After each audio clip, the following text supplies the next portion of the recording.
Today's story is called A Porcupine Named Fluffy by Helen Lester. A Porcupine Named Fluffy. When Mr. and Mrs. Porcupine had their first child, they were delighted. Now he needed a name. Should they call him Spike? No, Spike was too common. Should they call him Lance? No, Lance sounded too fierce. Should they call him Needle Rooser? No, Needle Rooser was too long. Prickles? Pokey? Quillian? Then, together, they had an idea. Let's call him Fluffy. It's such a pretty name. Fluffy! But soon there came a time when Fluffy began to doubt that he was Fluffy. He first became suspicious when he backed into a door and stuck fast.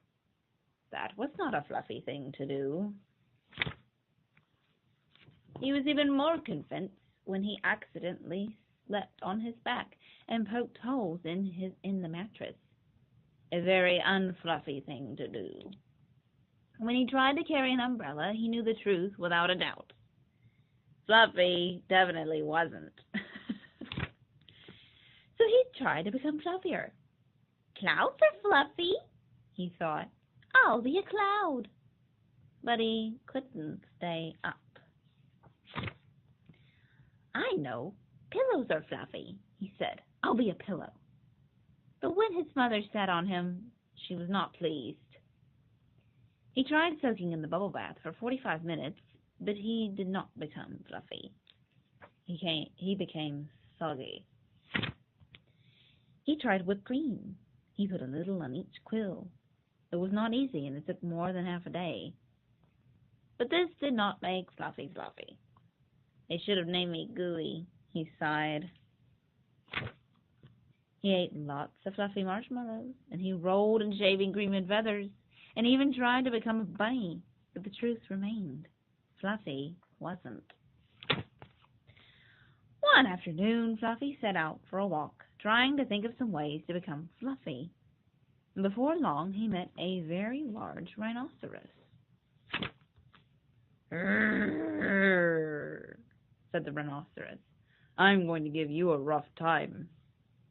Fluffy didn't know what a rough time was, but he didn't like the sound of it all. "What's your name, small prickly thing?"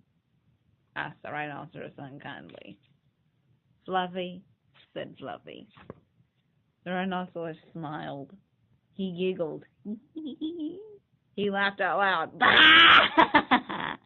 He rolled on the ground and jiggled and slapped his knees and roared with laughter. "A porcupine named Fluffy," howled the rhinoceros. Fluffy was embarrassed, but he tried to be polite. "And what's your name?" he inquired. "I can't say it," giggled the rhinoceros. "Hubert?" suggested Fluffy. "Oh, help!